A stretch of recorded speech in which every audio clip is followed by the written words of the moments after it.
Guys, West Ham to Leicester City 0. They won, took off for 3 points, but still, when you go on social media, everyone is talking about how bad Mohammed Kudus performed. And guys, if you did not watch that game and you follow ratings on social media, on Flash Score, on SofaScore, you might get it wrong. Because people forgot that in that game, before West Ham scored their first goal, it was through a Mohammed Kudus effort. He performed averagely in the game, but people are making it look like it was very bad. And I'm here to explain everything to you. And also the fact that Ruud van Nistelrooy did a mistake in that game. He should have played Jordan Ayew, who has the experience to play in games like this in the EPL. So guys, before we jump into it, don't forget to like, subscribe, and also turn on notification. Quickly, let's jump into it. When the lineup came up for West Ham, I wanted to see what Mohammed Kudus was going to do in this game. Because in the previous game West Ham played against Arsenal, Mohammed Kudus was a different player. He was a beast. And when I talked about his performance in that game, I said he needs to be consistent with his performance. But this time around, he was not playing as a winger. He was playing up front with Bowen. So I was interested in seeing what was the plan from Graham Potter. But today, it was evident that he was following instruction. He does not need to drop back too deep. So you see him not getting too much of the ball. And I think that is why people feel like he did not perform very well. But you forget, as a forward, you need to be up front. You need to always be in the opposition's half to be able to receive supplies from your players. And if you take a look at the way West Ham scored their first goal, it was through a very good movement from Mohammed Kudus, getting an effort blocked by the goalkeeper, and then Thomas Tuchel bounced on a rebound. And that was a goal for West Ham. But people are making it look like Mohammed Kudus did not put an effort in the game. I feel like it's based on the position he played, the instruction he followed from the coach. Yes, he has a very bad statistics this season. In the whole of 2025, Mohammed Kudus has not scored a goal yet. He has also not given an assist. Yes, it's a very damning statistics. And I see people making another statistic is that after he received that red card, he scored only 1 goal and only gave 1 assist. I get it. I get it. But what I'm trying to say is that Mohammed Kudus is not performing very well is because of what had happened with one, Junior Lupiteki, to the fact that he has been being played like out of position. We know Mohammed Kudus strives more when he's playing on the right wing.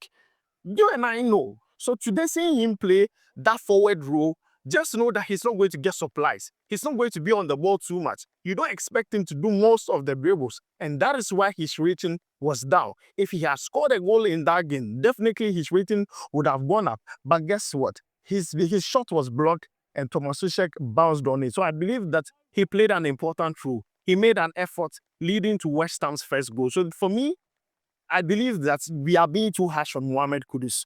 We are being too harsh on the player. He performed averagely. It's not like the way he performed against Arsenal. But against Arsenal, he wasn't playing up front. Against Arsenal, he was playing as a winger.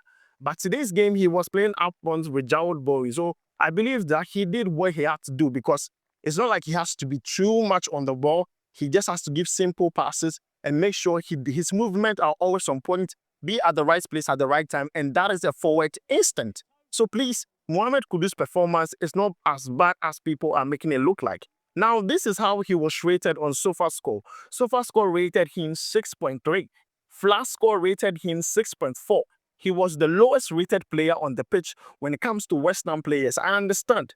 But it's just because of the position he was playing. And people have forgotten the effort he put into that game. Now, in that game, he played only 73 minutes, and I understand why the coach took him out because, yes, there's another forward sitting on the bench coming on. That is Ivan Ferguson. In that game, he had 1 shot on target, which was, the one that was blocked that led to the goal. And also, dribble attempted successful, 1 out of 4. I'm not going to, argue too much about this. Let's move on. 1 big chance missed, exactly what I said, the one that was blocked by the goalkeeper. Total touches in that game, 37. Accurate passes completed, 23 out of 23, accumulating to 100%. He did not misplace a pass today. If you take a look at his ground duels, 2 out of 7. Aerial duels, 1 out of 2.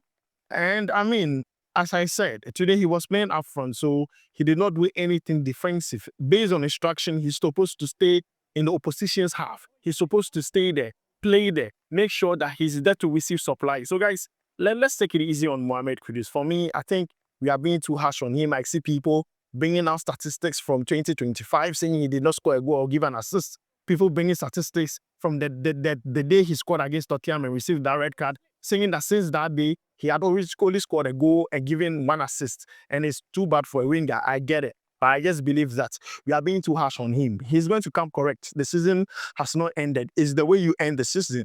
It's not how you started it. It's the way you end it. Now, let's talk about Leicester City. I believe Leicester City in that game were very poor. Leicester City coach Ruud van Nistelrooy made some mistakes. It's not because I'm a Ghanaian, but the truth of the matter is you need to play your experienced players. Jordan Ayew is an experienced player who plays in the EPL. Why do you bench him? Why don't you use him in games like this? Games that you know you can match West Ham boot for boot. Leicester City, they left themselves down. And the coach himself, he did a mistake by not bringing in Jordan Ayew to play in this game. At a point, I thought he was injured. But if he's in the starting, if he's in the lineup or he's in the squad, available for selection, why not use him? He's experienced. He's someone who can hold on to the ball. He's someone who can draw fouls. So why don't you use him? Why don't you formulate a tactical formation around this player? He did not do that. And for me, I think that was the mistake on the part of Ruud van Nistelrooy. Regardless of that, I think Leicester City, they are Zuku, they are the whooping boys, they are the poorest team I've seen this season in the EPL. Making sure that, looking at the way they played, I feel very sad for Fatai Shahak, who is yet to, play under Ruud van Nistelrooy. He has done a lot of work for this team. By his absence, and this team is always in the shambles anytime they play. And against a West Ham team that always concede goals, it's very surprising that this is the second game that Graham Potter has kept a clean sheet. People are not talking about that. The West Ham has kept another clean sheet. 2 clean sheets under Graham Potter, one against Arsenal, today one against Leicester City, which is very, very important. But I feel like Leicester City, they were very poor today. They were very, very, very poor. And if they continue on this trajectory, they're going on relegation. No question asked. They are going on relegation. And it pains me a lot that Jordan did not play this game. I wanted to see him play against Mohammed Kudus. It would have been an interesting matchup. We saw that of Mohammed Kudus versus Thomas Partey. It was interesting. We talked about it for days. But it's very sad we can't talk same for the Leicester City game. Ruud van Nistelrooy robbed us of that joy.